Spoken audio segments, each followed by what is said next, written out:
Sorry about that. Alright, what up, everyone? This is day 22 of our poker bankroll challenge. We have $342.65. We're slowly getting there.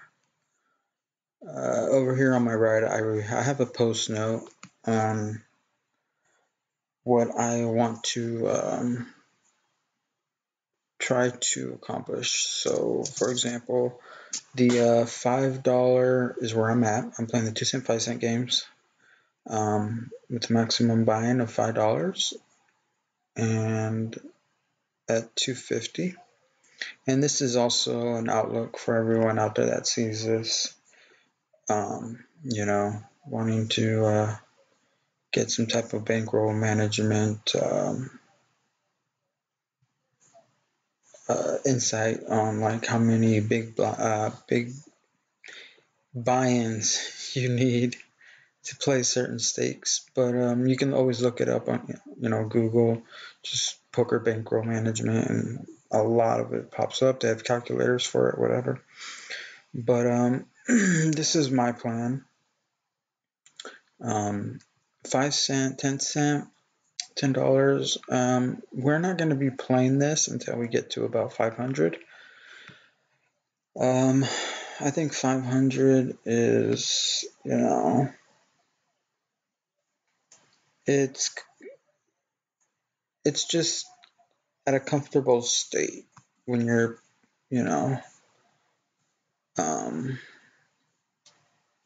at 500 playing $10. You're comfortable. You can go on big downswings, and it's not really going to affect you. To where if people are at, for example, 250, and you're playing $10 cash games, well, eventually you just, let's just say you go on a big downswing. Well, eventually you're going to lose about, 60, we'll say 70 to maybe 60%, sometimes even, who knows, 50% of your bankroll. So I'm doing it this way because I like room to where if that is the case and I do end up going on big downswings, which I haven't really been going through. I've had a couple, like maybe 2 days was like probably the biggest, but there's also a factor that you have to consider. So, for example, during those 2 days when I was losing, the first day, I was getting 2 outered. No joke, I got 1 outered, quads over quads. Obviously, I had the smaller quads, but pretty much when you're on downswings or things just aren't going your way, you just need to get up and walk away and just, wait for the next day. Wait to play when you're at a better mind state, because when you're going down, when you're going down the road on tilt, it's just going to eat up your emotions. You're not really going to be playing your set of skills that you're, that you're used to. You're gonna get into a spiral, and it's gonna get really bad. And so, in my opinion, on the second day when I was running bad again, and I thought I was playing great, I had it in good, and I swear every time that river came, it was like disgusting, It was just, you play so good, and for that to happen, it's just like, it's not a good feeling. even though these stakes don't really mean nothing to me, but it's not about the stakes. It's more about completing the challenge, you know? At the end of the day, it's all about completing the challenge. So, what we're going to do is continue with our bankroll management and continue to our goal, which is 500. And we are at $342.65. So, you know, we're not far behind. About $158. So, you know, we could probably get that in like possibly, depending on how much I play. I don't know. I probably play about 2 hours a day. So it's kind of hard when you don't play as much. But if I was playing like 8 hours a day, it'd be be totally different. But due to the fact that I can only play a couple hours a day, just because, you know, I've got other things going. Got my girlfriend, you know, and I don't want her to feel alienated because, you know, she wants to hang out. And I don't want her to think that, you know, I'm all about poker right now, which I'm really am to a way, but, you know, obviously my girlfriend comes first. So, yeah, I'm just going to stick to the, you know, maybe 2, 3 at the most, which is probably going to be 4 hours I'll stream. But it's usually going to be about a couple hours a day. And that's the only reason why you see me slowly, gradually going up, because I'm not playing long sessions. But that's okay. We are going to get there. We're going to get to 1,000. And once we get to 1,000, my plan could be possibly to 5,000. And if I hit to 5,000, maybe 10,000. And but we're getting ahead of ourselves. Let's just start with this. So today I'm going to be playing some two-tabling, $5 6-max cash game. Obviously, Texas Hold'em. So we're going to be playing some two tables.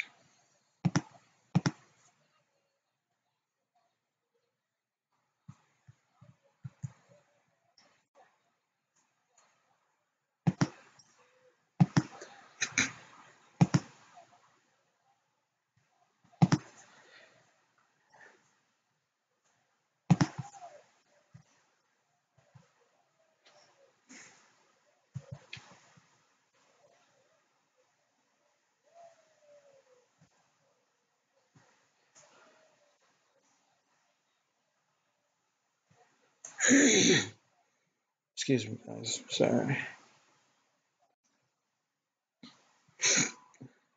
That was kind of like killing me. So as I adjust this,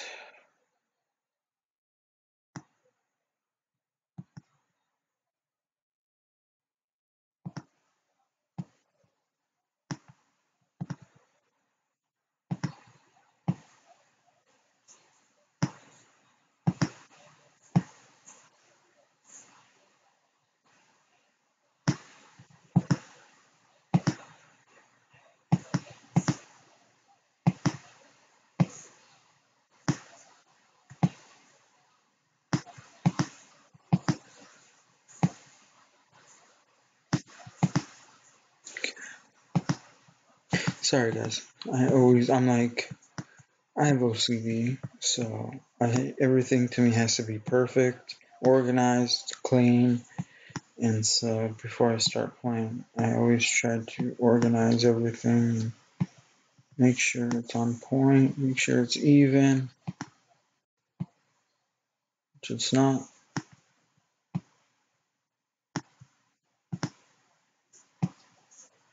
Okay. And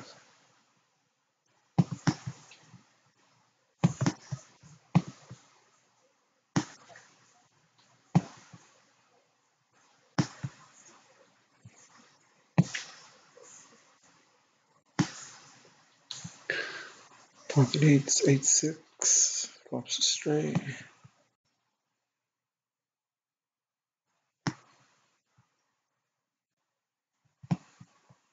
Past few days I've been getting disconnected. Hopefully today that don't happen. So now we're on the clear form.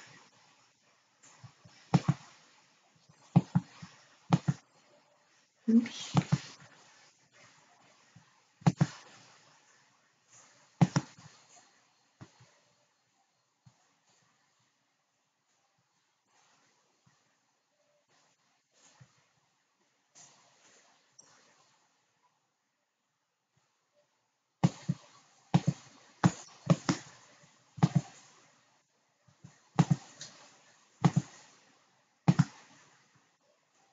Okay, we got all the stats where they belong.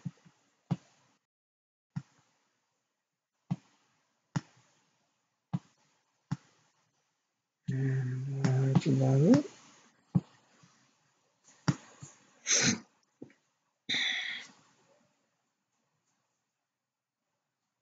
Okay.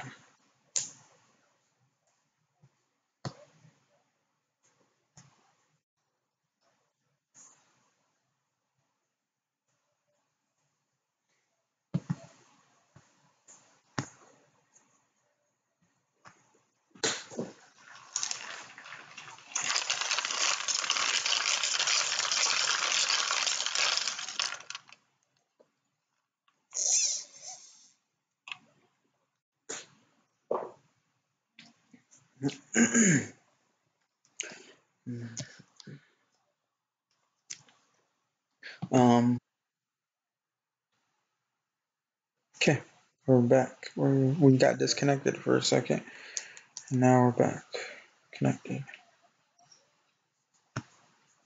So what was I?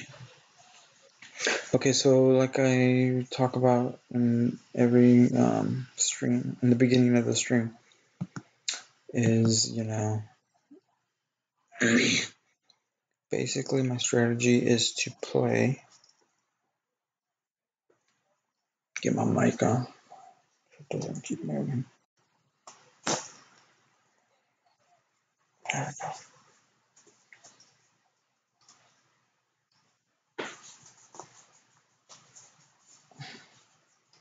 Okay. So like I say, in the beginning, I'm gonna tend to play tight, kind of see how my opponents are playing.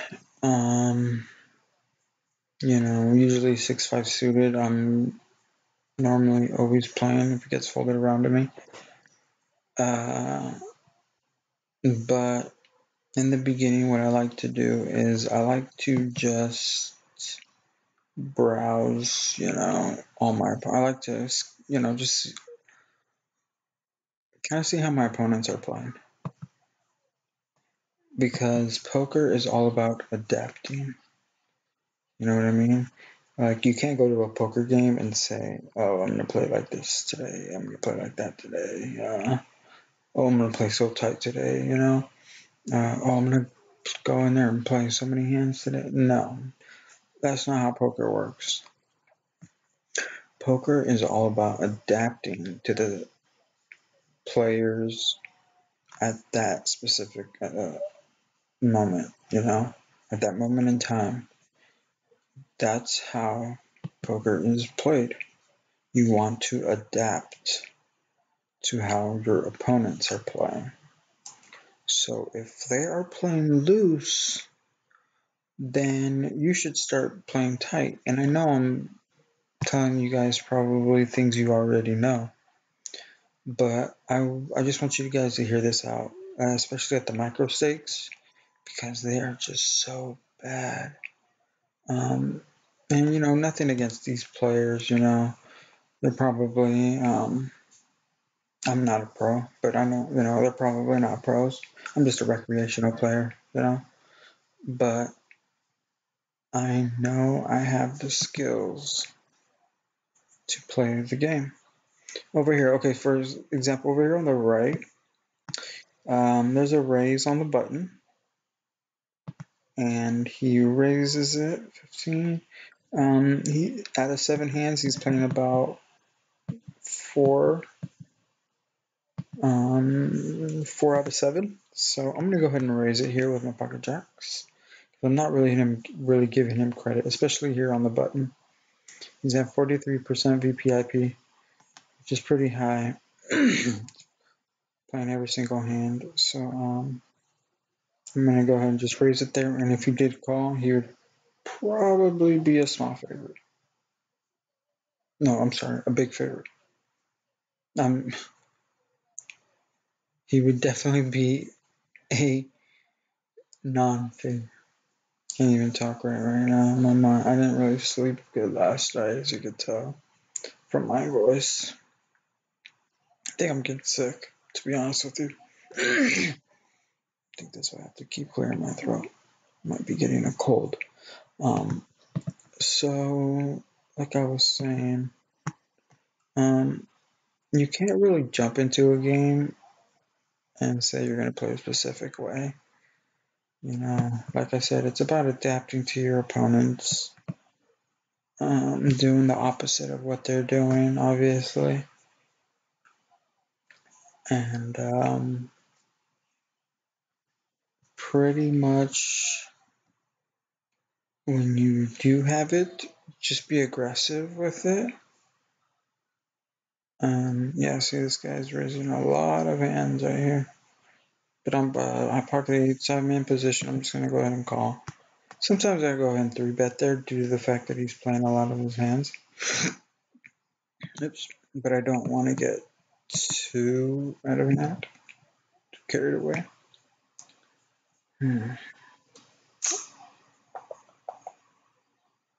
Okay. I'm going to give him the benefit of the doubt right now. Even though he is c-betting.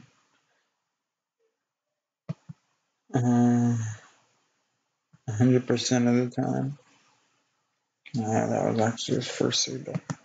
So I don't really have much information on him yet. So I'm not going to try and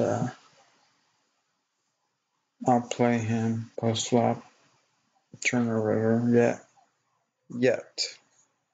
I'm going to wait for the hands to pick up, because right now we're at about 9 hands on each table. We have 9 hands. We played about 9 hands.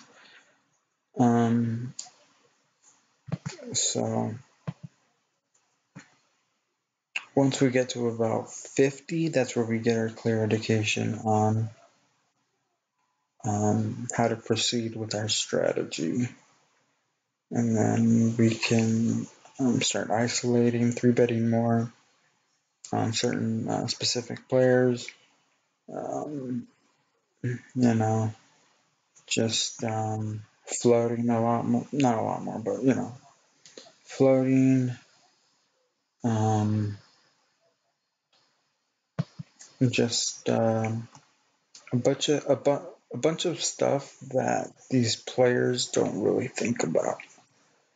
To me, they don't even play ABC poker. They play like AFX or something like that. And what I mean by that, AFX, is they're all over the place.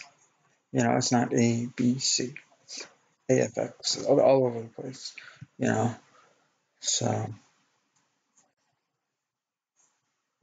the strategy at these micro stakes is to play ABC poker pre-flop.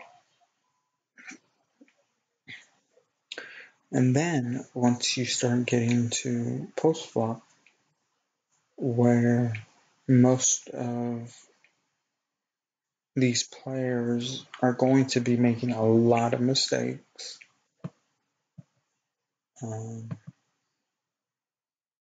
that's when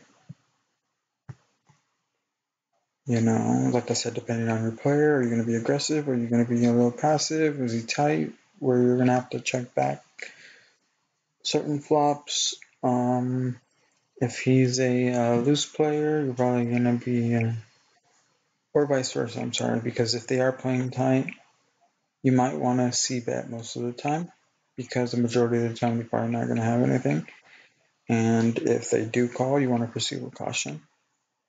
Like for example, this player, 16 hands in, BPIP is about 25. I'm just gonna go ahead and call. No need to get crazy. He's not a maniac, so gotta give him some credit in the beginning.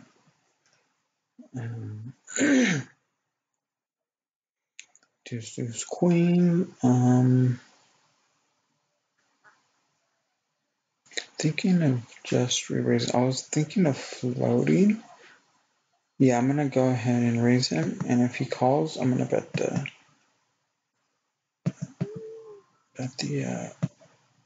churn, and then he'll probably fold from there.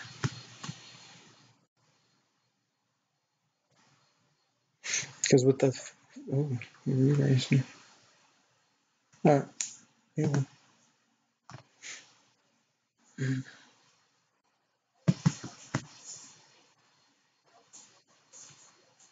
It happens.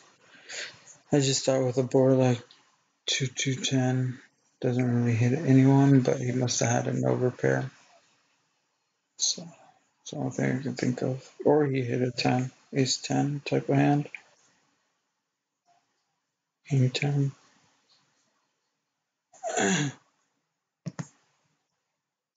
And the one thing that I like to do is reload. Every single time I'm going to reload. Just because I know one of these players are just going to they're just going to punt it. So, trying to get max value.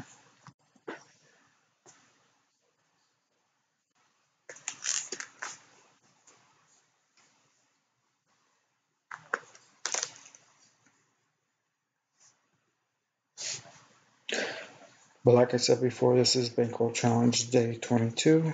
We are at $342, I believe I said. And so we're trying to get to 1,000. I didn't want to be like Doug Polk or like I don't know, Charlie Carroll, turning 50 or 100 to 10,000. Because that's just a long grind. And I wanted to do something more maintainable. So I thought 50 to 1,000 would be, that's attainable. And it's not going to take like a year,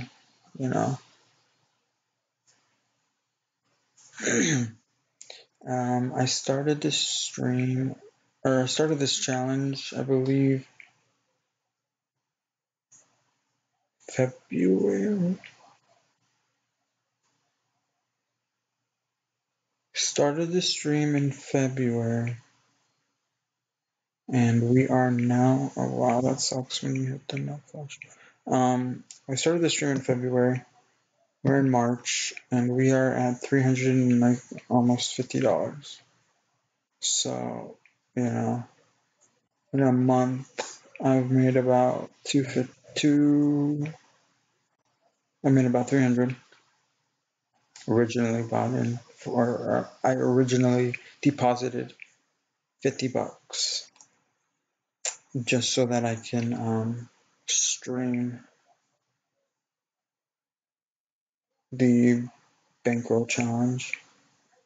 And the Bankroll challenge, I wasn't pretty much doing it for the hype. I was doing it for myself.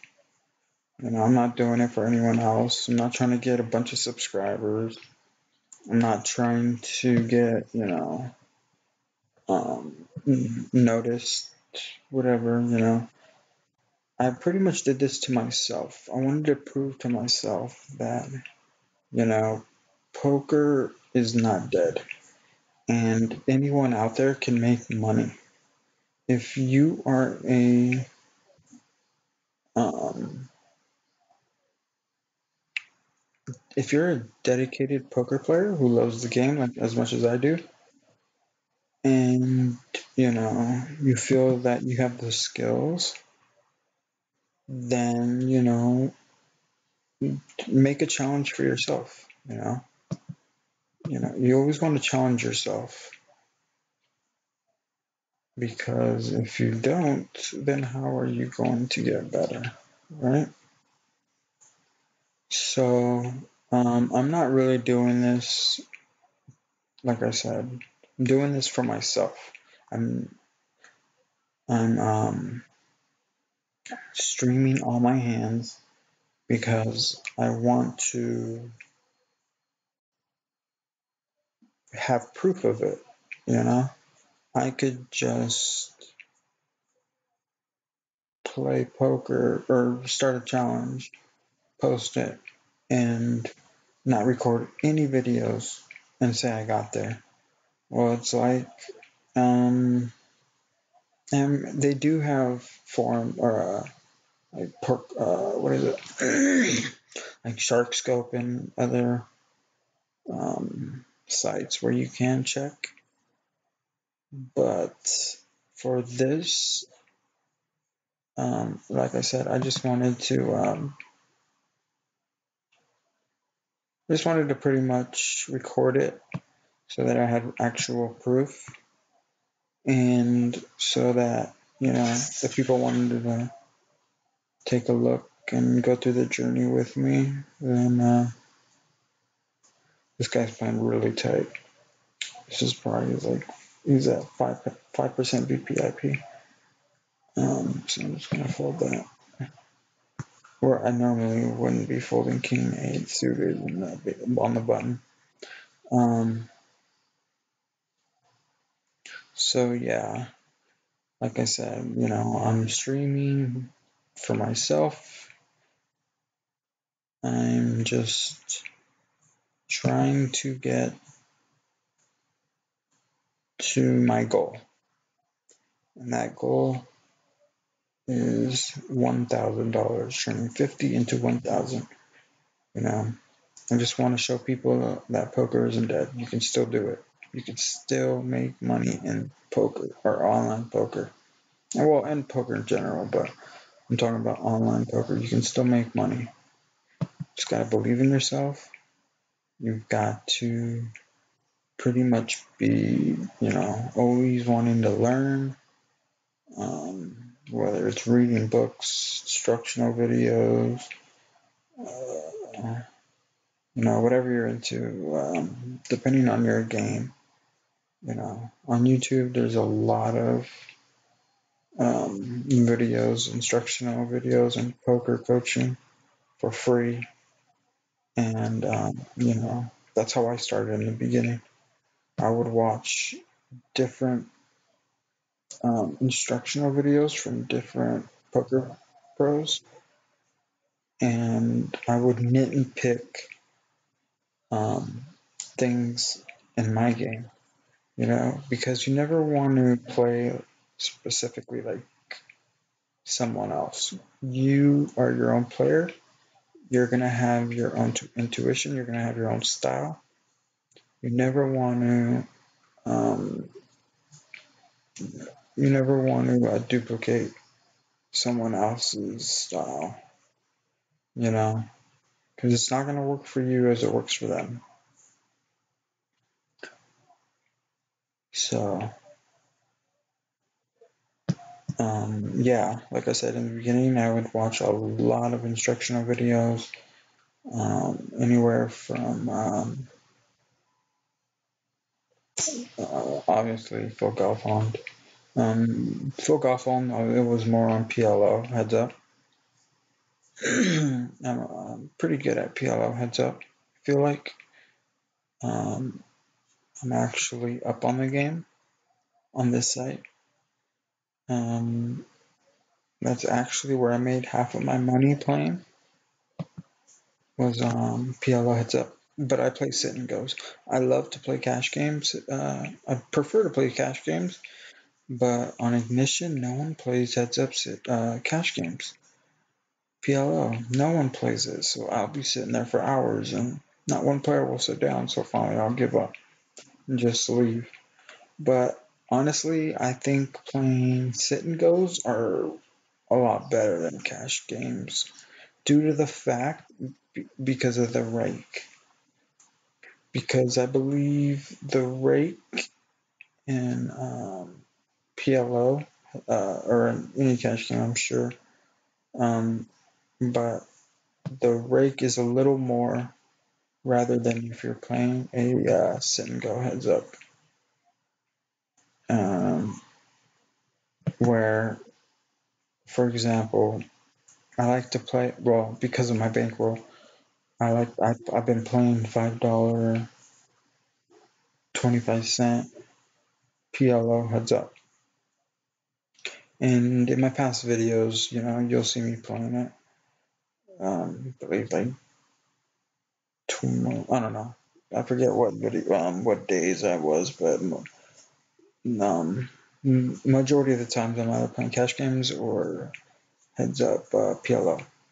But like I was saying on the rake, if you're playing heads up cash game PLO, they're going to be raking you a lot more than if you just played um, a heads up sit and go PLO, because the rake for the sit and go is 25 cents, and the rake for cash games is $50 and plus, depending on how long you're playing, obviously. So, or did I say $50? I don't know if I did or not, but 50 cents plus if you're playing a $5 cash game PLO.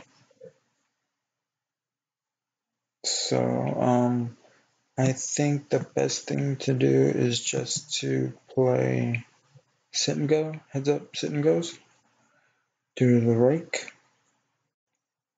And because you're shallow stack kind of, you only start off with like what, 50 big blinds, I believe. Start off with 1,500 blinds or 1,500 in chips, and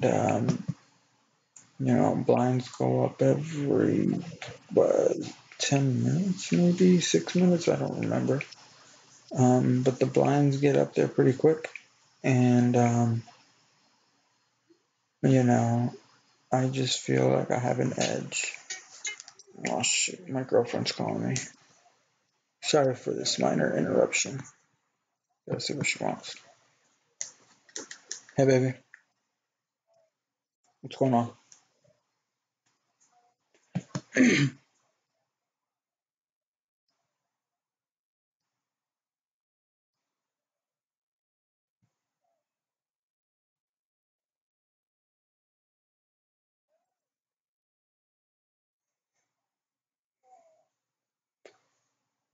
Alright, bye. Oh, thank God. She said, let me call you right back. Okay, pocket sevens in the small blind. He's playing pretty tight. His VPIP's at 8% out of 25 hands. So, he's been stealing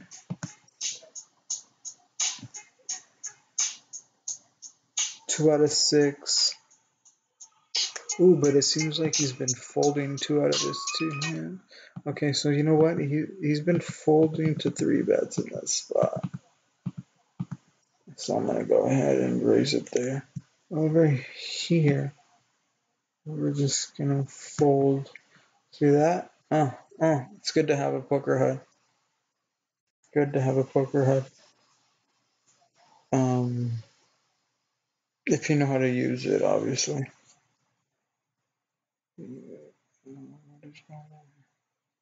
Alright, so I gotta take a quick call from my girlfriend.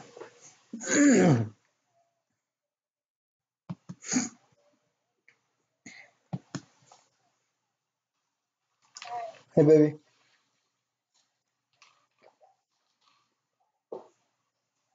I know my throat's been like that all day too. I've been having to clear my throat all day today. It's crazy. Cough. Do a big cough, like cough is let it out.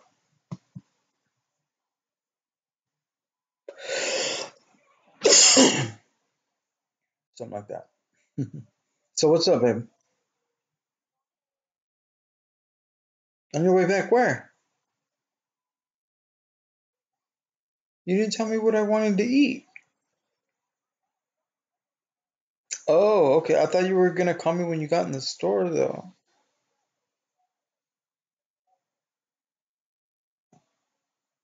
Cool. Thank you, baby.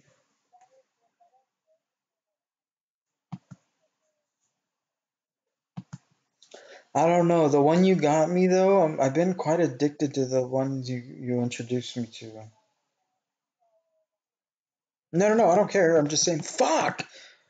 I'm not paying attention right now. Okay, but no, it's okay. I'll eat it. Thank you.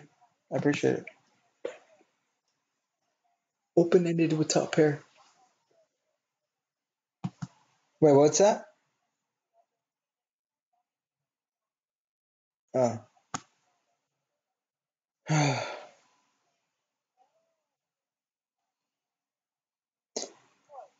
Babe, did you end up finding your meds in your car or anything, or? Oh, sweet, good. Okay, glad to hear that.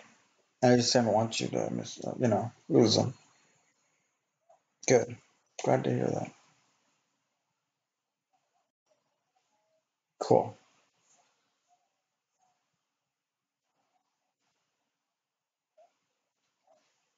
I know mine too. Trust me, it's been like that all day.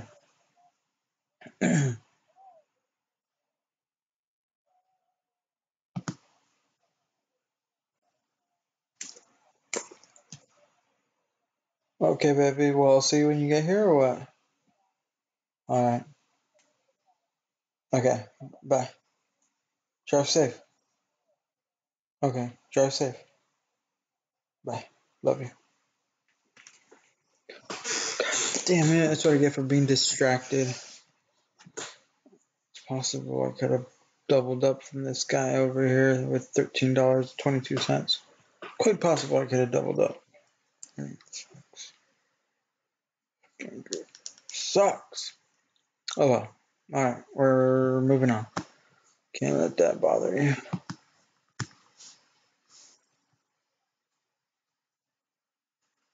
So, just to let everyone know though, I am not a professional poker player. I'm just a recreational poker player. I do this as a hobby. I do have a job.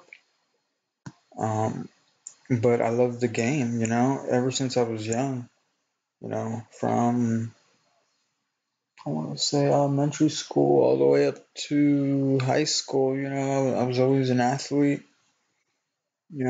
Playing football, basketball, baseball, and I played hockey 1 year, which was my senior year. Just because I was a senior and I wanted to play varsity. But yeah. So I'm just a bit. I'm a competitor, just like anyone else. I love the game. Uh, I like the fact that you don't possibly need the best hand to win. Um, you can just bluff away and still win the pot. Um, so yeah, I've actually been playing poker since I was, God damn it, since I was, I believe, I want to say 9 years old. I was playing poker at 9, playing with family members like aunts and uncles, my godmother. My godmother, she's the one that got me into it because she loved cards and she loved poker. Her game was obviously stud, five, stud. Oh, what else was it? Oh, and there's this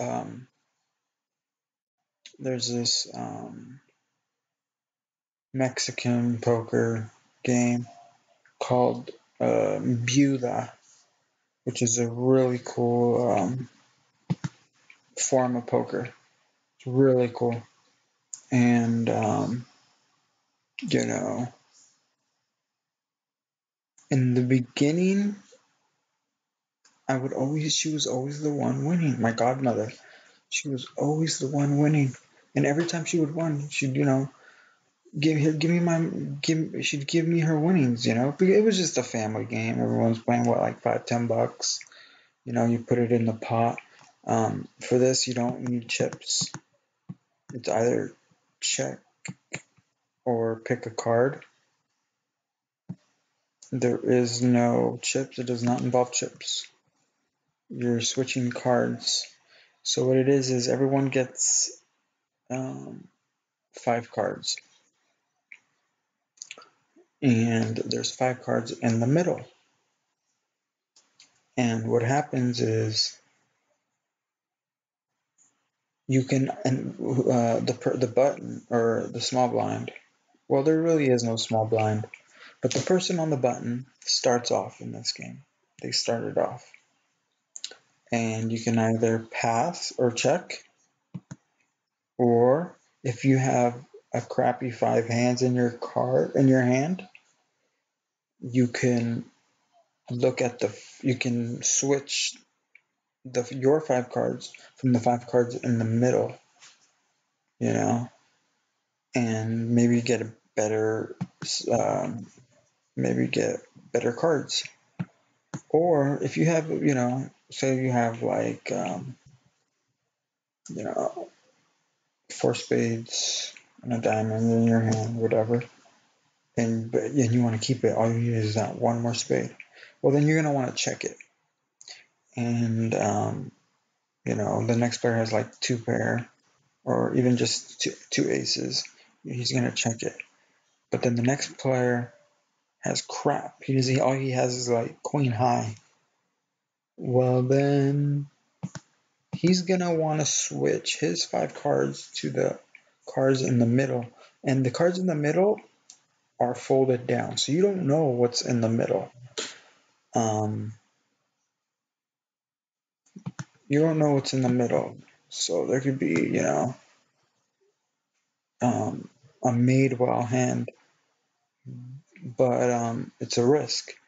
And she was just very good at that game. And, I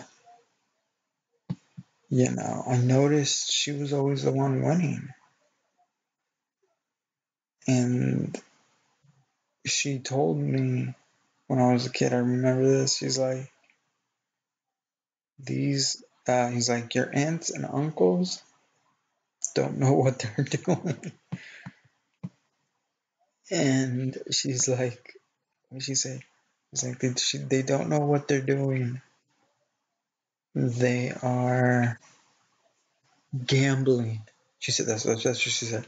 She said they're gambling. Even though we are gambling, she told me there's skill. You gotta know when to do things, and you gotta pick up on everyone's tendencies, because you're switching, one card from your card to the middle. Just look it up. Yeah, I can't really explain it too well, but there's a strategy, just like in the other poker game. There's a strategy, and she was just very good. She was very smart, and she knew how to play the game. Her strategy was just,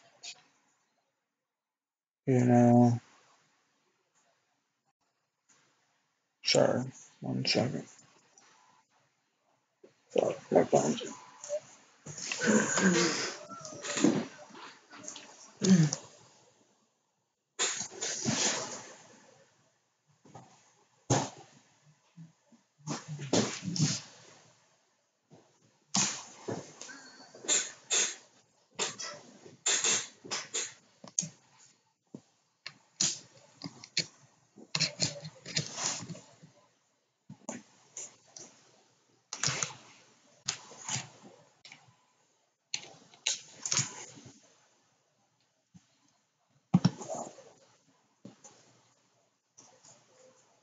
Talk about a flop.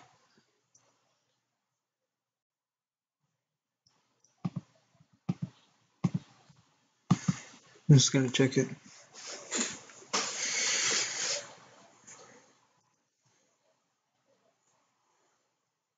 He's playing pretty aggressive. He's c-betting 80% of his hands. I'm just gonna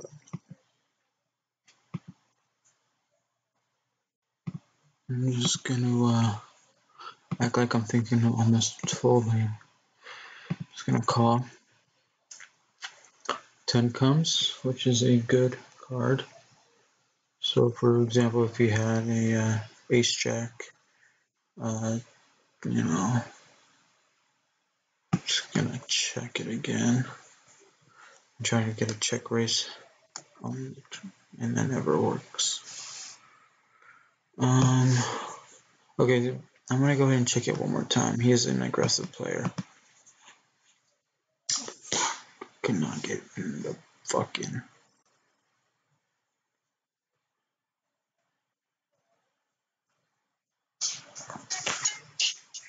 Hello? What happened?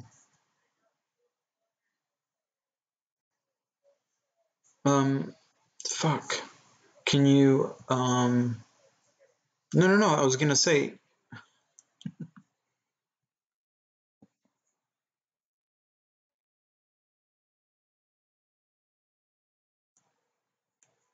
Alright, guys, I'll be back.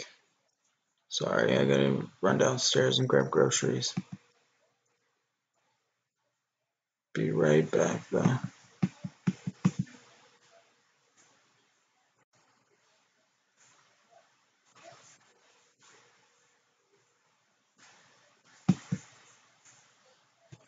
Alright, be right back, guys.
Did you do anything for yourself to eat, baby?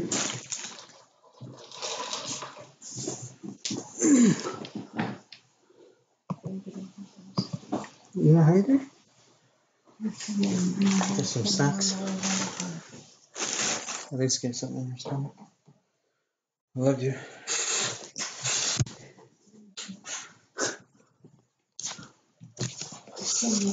Yeah. Oh. No, I said yeah. Okay.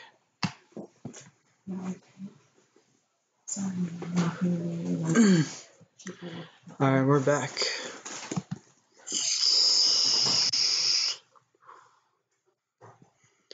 Had to run a quick errand.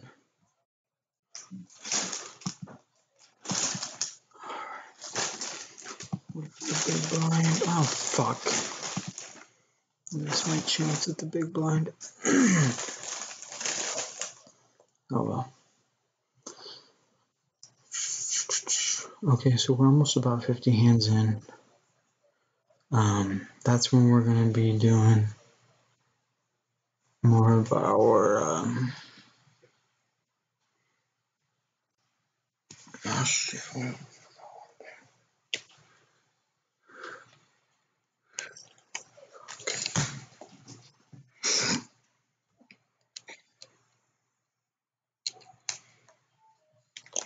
Oh no, don't do this to me again. Missed the big blind again, right when that happened. So ridiculous.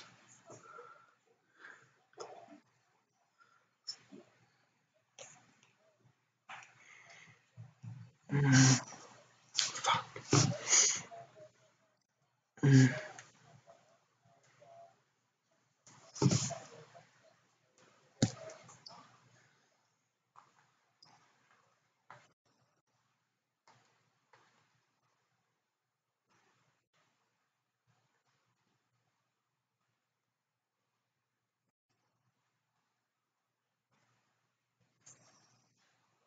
Just got kicked out of the table. Are you kidding me?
Um, in the small blind, I always like to make the raise a little, like 4 times the standard size, just because you're in the small blind. The small blind is probably like the most hardest position to play.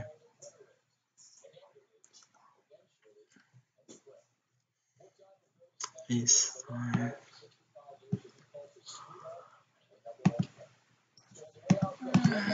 I don't think he has any of that 3v7. Good flop. Here, I'm just gonna limp in.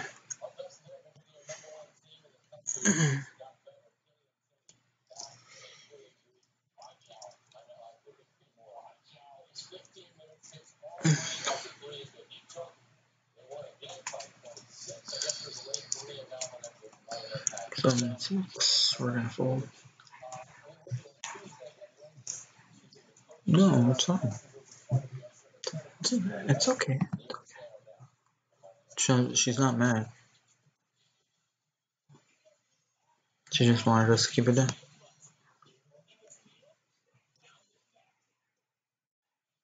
No, I'm talking to you. I know how she is. Let me go ahead and raise. We have a 5 of clubs, but there's always a better club out there. And we don't even have a pair, so we're just gonna fall back.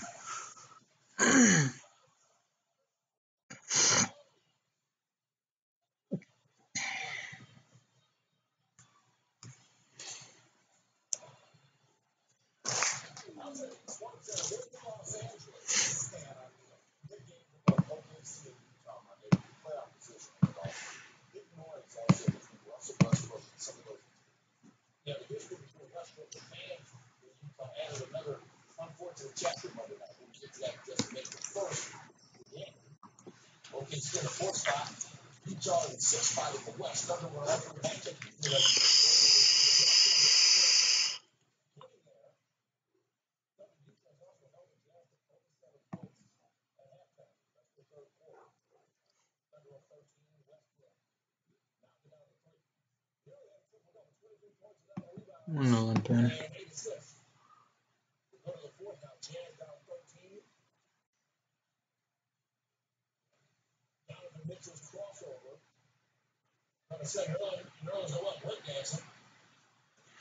Can't fold now. I never understood that min raise. I really never did. Usually you want to isolate players. And after 50 hands, you get some type of avatar on what kind of player you are. And player number 6 on the right, what does that look like? It's a fish. He was the one that min raised it. So, that makes sense. But I never did understand that min raise.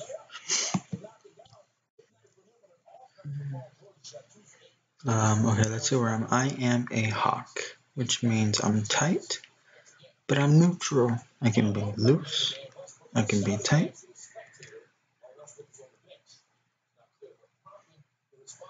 But I'm mainly tight. This guy's pretty loose. We're just gonna fold the ace 8. Don't want to get in trouble.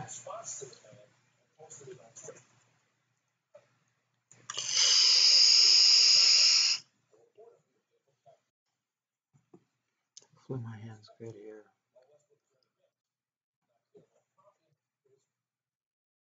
No, I'm not good anymore.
I gotta go get them. They're in the dryer. They're ready to go. I'll go get them right now.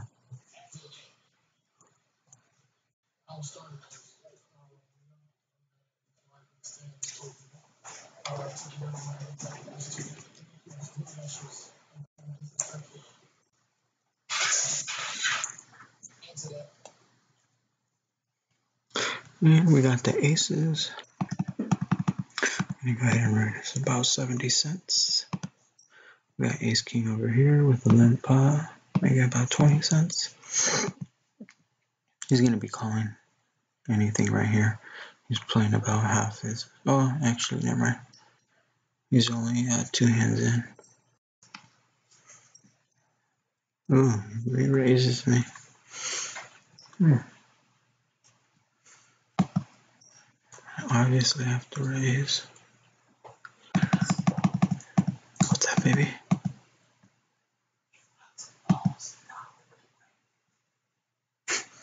Sorry. Huh? No, she's. I can tell when she is. Jack.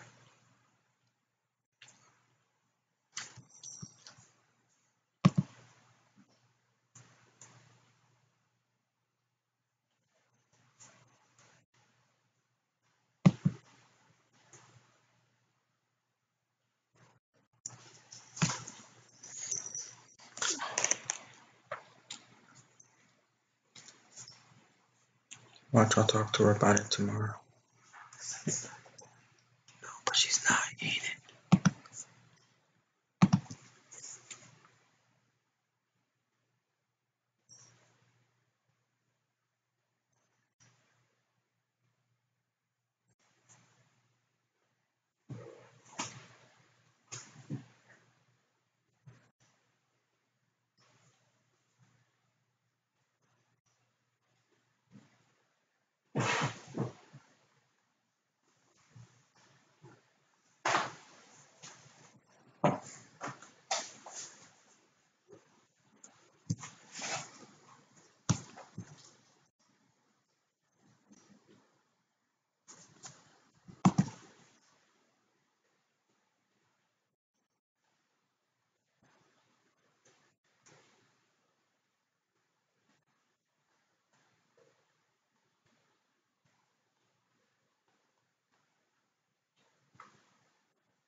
We're gonna go ahead and see what it.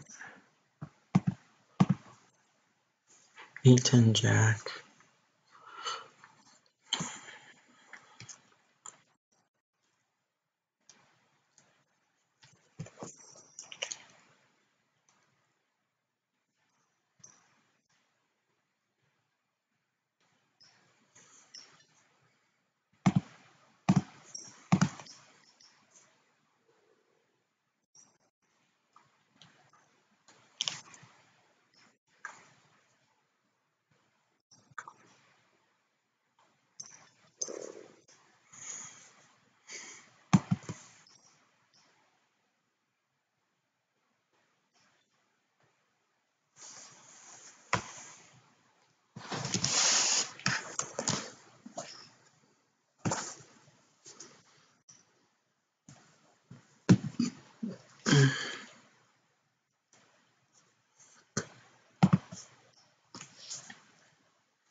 Alright, so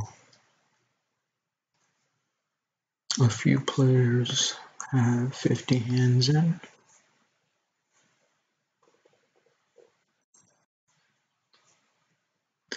So let's start from the left side.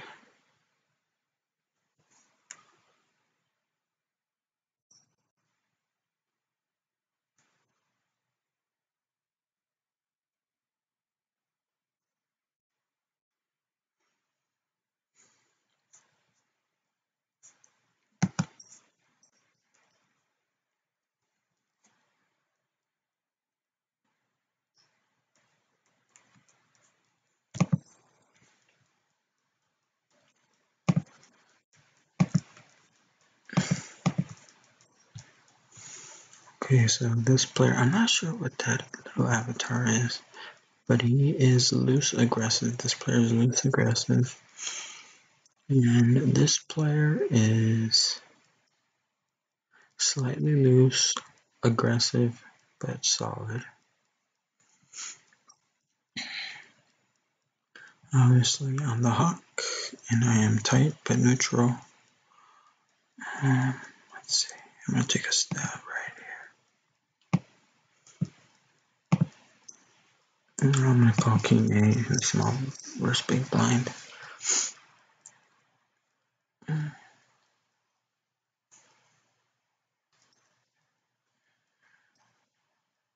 Damn. Just going to call.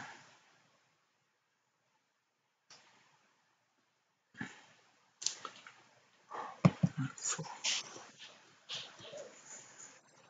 Just going to continue calling. Hopefully he has like a 7. If he checks it here, I think he had a flush draw. Let me go ahead and bet like 99 cents or $1 something.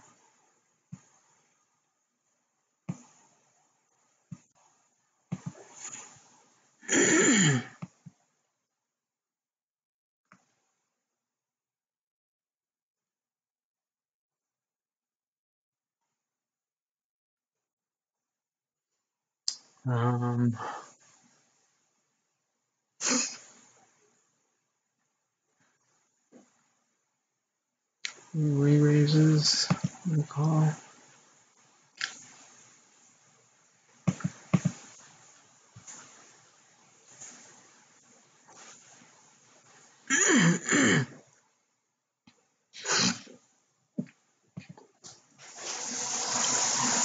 I'm gonna get the towels.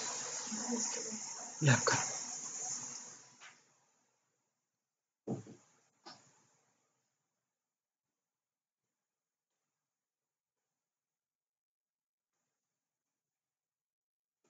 I'm just gonna check back. There's nothing. If he calls me, I'm obviously. But if I do bet, I don't think he's calling. Only a better hand could call me, I believe, in that spot. And we're down to heads up. Let's see a flop. Open-handed straight. Guys, I will be right back again. I just gotta go downstairs, grab some laundry. Ooh, hit the nuts.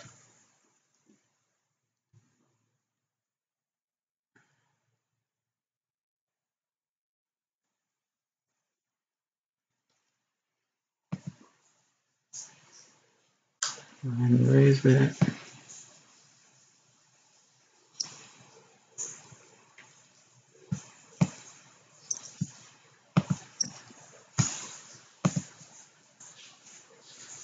And I'm gonna sit out next hand because I gotta go handle something really quick.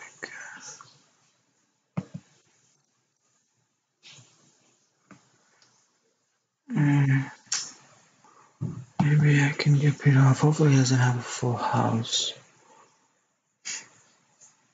A flush, that would suck too.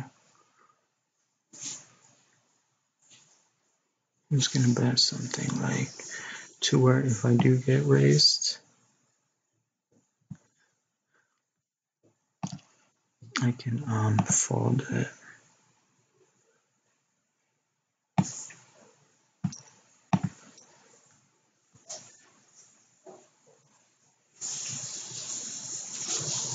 Cool. And that's that. Okay, we are done. I'm gonna go sit at another table. That table seems to be breaking up. This table I'm gonna sit at.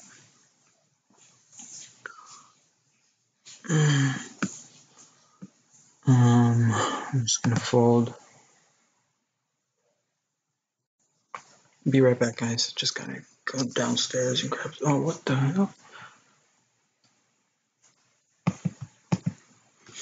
Gotta go downstairs and grab some laundry. Or I have towels in the laundry. Or in the dryer.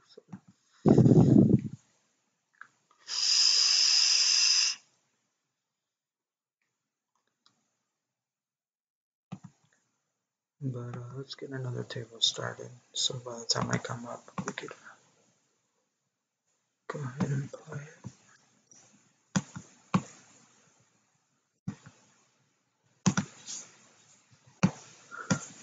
Come on, what is going on here?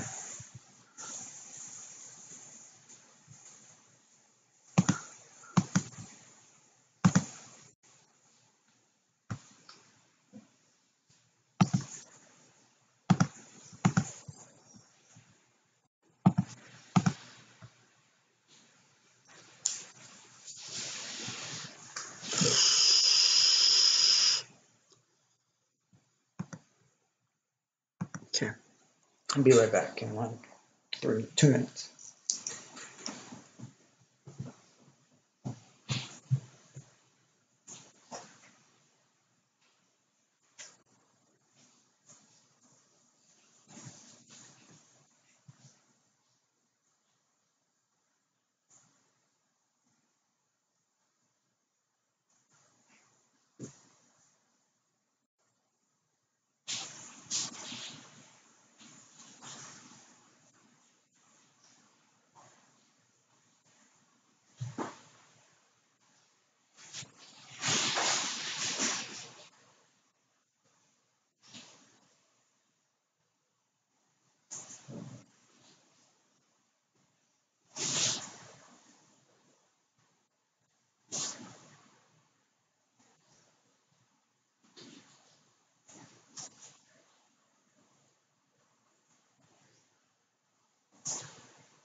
All right, sorry about that. Sorry.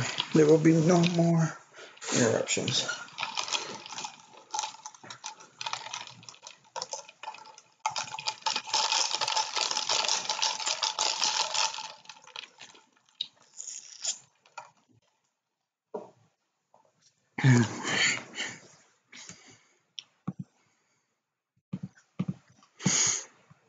Oh, shit. Gotta call my mom. Moms are very important. Oh, come on.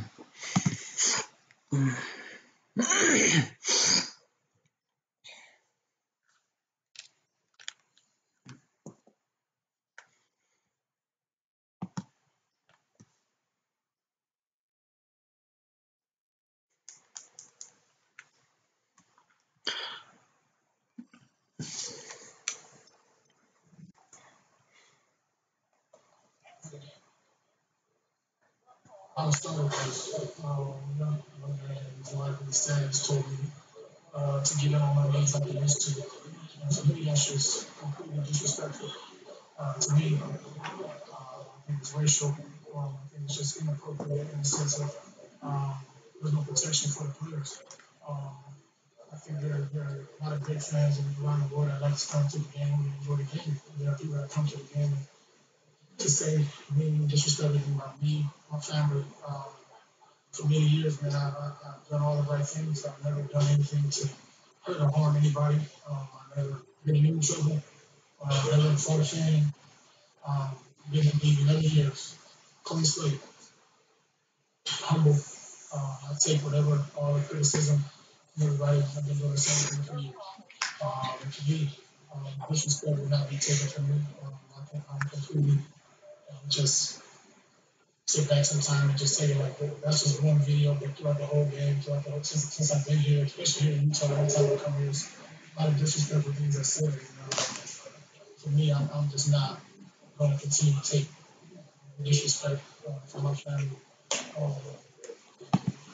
I just think that there's got to be something done. There's got to be some consequences for those type of people. Come on, what is going on here?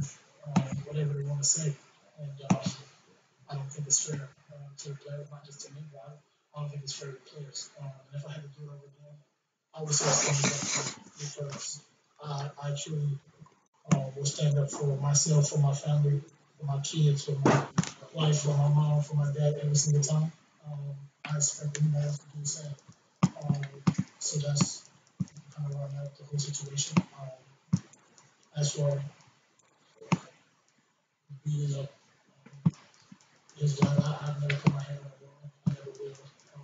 Never been any domestic violence before, never had before, but once he said to come, his wife repeated the same thing to me as well. So that's kind of how that started. You guys can tell in the video, but to start the video was way more important and way more disrespectful than what you guys saw. So appreciate you. Westbrook did not take questions from reporters. Now, the fan that was involved in the incident also spoke with a reporter. He was one of the 5 fans warned by stadium officials about his behavior. Here's his version of what transpired with Westbrook. He was smiling at one point, and there was a lot of people there. It was when Joe would come by and poke Coach in the eye, and Joe goes over and apologizes immediately. Russ is just kept on and carried on acting a fool down here, and everybody's getting on him. I guess I thought it was ice. I just told him, like, sit on ice and leave, bro. He turned to me and he's like, and I'm like, well, you're going to need it. And then it turned into not safe for work. You heard Westbrook mention the history with fans in Utah. This was after Game 6 of the playoff series last year. Westbrook walked off the Pearson, yelled at a fan after something was said. Westbrook pointed the fan out to security, then knocked the cell phone out of a different fan's hands. I don't confront fans, please confront me. Here in Utah, man, a lot of disrespectful, rude things are said to the players here with these fans, man. It's truly disrespectful. Talk about your families, your kids. It's just disrespect to the game, man. I think it's something that needs to be brought up. I'm tired just going out and playing and letting fans say what the hell they want to say. I'm not with that. If I was on the street, they would just come up to me and say anything crazy because I don't play. So I just think disrespect. I think this table on the left is not a good table. I'm gonna have to switch tables. Everyone just keeps leaving the table. And then this one's sitting out. We're only 3-handed. So I'm probably gonna leave this table on the right.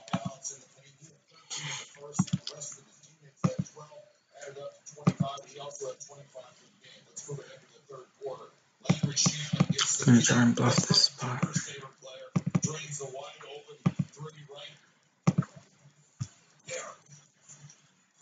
If somebody's good, more is better. Do you really have a king? The Clippers shot 46% from 3, 62% from the field. I guess he does have a king. Okay, we're gonna pick a better table. I always like to bluff on my last hand. Alright, so that was a bad table. And another thing, game selection is always good. Or key. You want to go to a table where obviously the tables are full. Most players are above 50% of their 50% of their VPIP.